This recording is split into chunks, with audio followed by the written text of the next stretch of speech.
6 minutos. Un hombre fue asesinado la madrugada de este martes en el barrio Santo Domingo de Barranquilla. El crimen ocurrió en vía pública de la calle 90 con carrera 2C y, de acuerdo con la versión entregada por testigos, la víctima, identificada como Rafael Ángel Manjarres Laya, de 36 años, sostuvo una riña con un sujeto en las afueras de un establecimiento de diversión donde se encontraba. Su victimario lo rodeó con los brazos, le propinó varias puñaladas, seguidamente desenfundó un arma de fuego y le disparó en varias ocasiones. La policía del cuadrante hizo presencia en el lugar y los uniformados fueron recibidos con disparos, registrándose un intercambio en el que el agresor y un acompañante lograron escapar a bordo de una motocicleta. Rafael Ángel fue auxiliado y trasladado a la clínica San Ignacio, donde los médicos confirmaron que había ingresado sin signos vitales. El senador liberal Mauricio Gómez Amín explicó que la reforma política se hundió porque llegó tarde al Senado de la República para su estudio y aprobación. Manifestó que el ministro del Interior, Juan Fernando Cristo, pretendía que el Senado acogiera el texto de la Cámara de Representantes y la aprobaran a pupitrazos. El gobierno nacional y el presidente Gustavo Petro deben serenarse y no atacar al Congreso porque no le aprueban los proyectos de ley, puntualizó Gómez Amín. Advirtió además que el jefe de Estado debe respetar la independencia de las altas cortes en el país.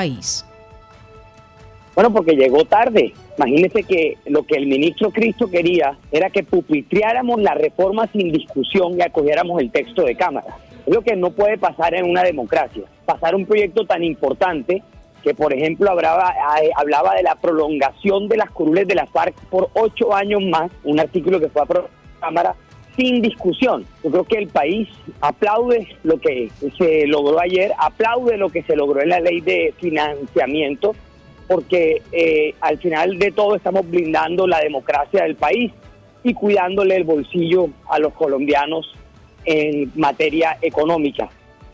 La senadora del Partido Centro Democrático, Paloma Valencia, advirtió que la reforma política se hundió en el Congreso porque tocaba fondo y no solucionaba nada. Dijo que esta reforma busca manipular la política a través de la plata del Estado y entregaba privilegios a nuevos partidos, debilitando más a la democracia. Con esta reforma política nacían microempresas electorales, consideró Valencia. Primero, la reforma había ido degenerando en una cosa que era francamente inaceptable, dizque en listas cerradas, pero al mismo tiempo elecciones anteriores, es decir, lo mismo que ya tenemos hoy, solo que duplicándole al Estado el costo de las elecciones, porque hay que hacer una elección para armar la lista y luego la elección con la lista.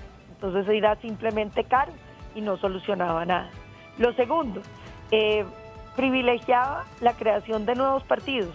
Entonces, cada vez que usted tuviera un número de militantes, incluso pequeño, iba a estar teniendo un nuevo partido, lo que va desmembrando la democracia, porque Colombia lo que necesita son partidos grandes, fuertes, que la gente sepa por qué está votando.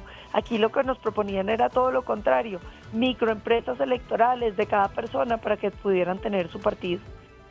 El representante de la Cámara por el Pacto Histórico, Ahmed Escaf, consideró que la reforma política es necesaria y que el gobierno nacional la volverá a presentar. Escaf rechazó que varios sectores del Congreso de la República celebren el hundimiento de importantes proyectos del gobierno nacional. Los enfrentamientos contra el presidente y el gobierno no le hacen bien al país. Esta situación no nos deja avanzar, afirmó el representante a la Cámara. Realmente es muy triste y doloroso que no se abran los debates, encajonar los proyectos y tenerle miedo al debate. Eso no habla muy bien de algunos sectores del Congreso, porque pues aquí no podemos satanizarnos. Mucha gente sí está dispuesta a que los proyectos avancen, se den y que gane pues obviamente el debate como debe ser en franca lid. Es muy triste esto, celebrar que se hundan proyectos del gobierno o cualquier tipo de proyecto me parece muy mezquino. Creo que la reforma política sigue siendo necesaria, es necesaria, no hay que desfallecer, no hay que rendirse. Esto se ha vuelto una discusión personal entre algunos congresistas.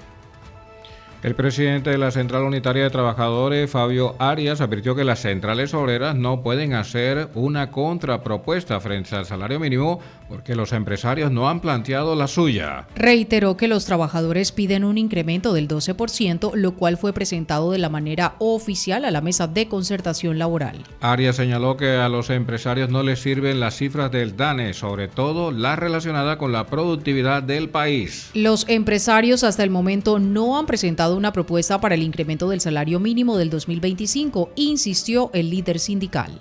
Pues sí, desafortunadamente los empresarios pues se han puesto a cuestionar las cifras del DANE, ninguna de ellas les sirve, especialmente las de la productividad, y por tal motivo pues hace muy difícil cualquier posible negociación, y mucho más si en la mesa de negociación no presentan ninguna propuesta que uno pueda, así como se dice, para uno poder empezar a negociar tiene que haber propuestas en la mesa de negociación.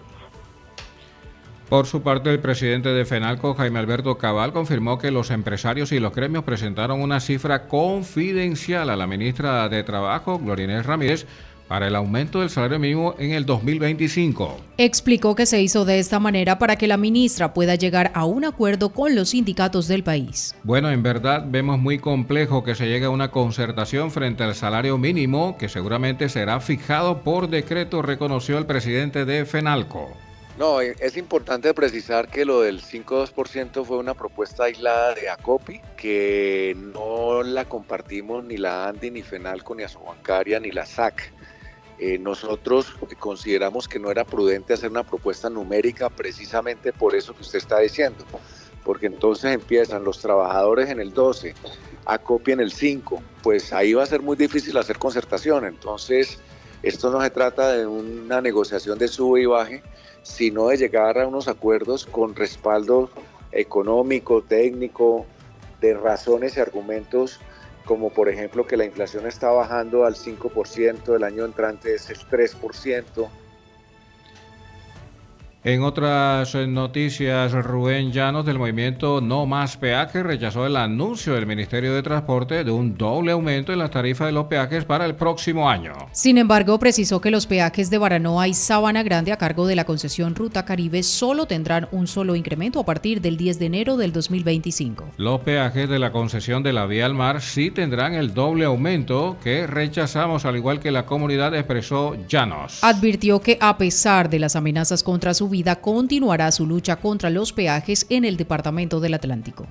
Esto no es más que la versión de Petro con la opción tarifaria de Duque, donde después que en la pandemia nos dijeron que no se iba a pagar los servicios públicos, salieron el año pasado y dijeron que eso simplemente fue un aplazamiento y que había que pagar la energía de la opción tarifaria. Así fue Petro. En el 2022 dijo que no iba a estar los peajes por cuestiones de la inflación, y ahora salieron con que eso era simplemente un aplazamiento y ahora tenemos que pagarlo. El secretario de Obras Públicas del Distrito de Barranquilla, Rafael Lafón, informó que avanzan las obras del malecón del suroriente. Señaló que en menos de 4 meses los contratistas taparon el arroyo y anunció que en próximos días el alcalde Alejandro Char inaugurará la primera etapa, que comprende 400 metros lineales. Se trata del malecón suroriente, 1.350 metros lineales, que se convierte en un gran parque que beneficiará a los habitantes de más de 4 barrios de este sector de la ciudad, expresó Lafón. Todo tiene alrededor de unos 1.750 metros lineales desde la calle 30 hasta el caño de la Uyama. Entonces, en esta etapa, el alcalde, como lo había manifestado pues en campaña y el día de su posesión, iba a tapar la herida de Rebolo, gran arroyo de Rebolo, por el basurero que se había convertido. La AAA lo limpia todos los días y todos los días había basura. Entonces se hizo ese tramo de 1.350 metros lineales, alrededor de unos 30.000 metros cuadrados, desde la carrera 23, ahí en el límite Rebolo, barrio Montes, hasta Rebolo, allá en la calle 8, ya prácticamente llegando al caño de la Uyama. Más noticias en este resumen informativo. El fiscal de Cintra Unicol, José Rodríguez, denunció una alianza entre petrismo y partidos de derecha para elegir a Ana Sofía Mesa como representante de los ex rectores de la Universidad del Atlántico ante el Consejo Superior. Recordó que durante la rectoría de Mesa en el año 2007 fueron desvinculados un gran número de trabajadores, se les violaron sus derechos, así como a los pensionados. Manifestó que entre los ex rectores que apoyan a Ana Sofía Mesa están Antonio Vallejo y Carlos Prasca. La llegada de Ana Sofía Mesa genera un mal ambiente en los diferentes sectores de la Universidad del Atlántico, afirmó Rodríguez. Sí, Harold, la verdad es que nosotros queremos denunciar ante la opinión pública un amangualamiento que hay entre sectores incluso del petrismo para traer a la señora Ana Sofía Mesa de Cuervo a la Universidad del Atlántico. ¿Por qué estamos denunciando esto, Jaro? En un mes como diciembre, esta señora precisamente en el 2007, en enero, votó a 473 trabajadores de la Universidad del Atlántico. Fue una Navidad negra que pasaron los trabajadores de la Universidad del Atlántico. Además, en el periodo de gobierno de esta señora hubieron más de 10 muertos en la Universidad del Atlántico e igualmente se cercenaron los derechos laborales de profesores, trabajadores y pensionados en la universidad. 9:16 minutos, pasa este resumen de noticias y también queremos recordarle que tenemos,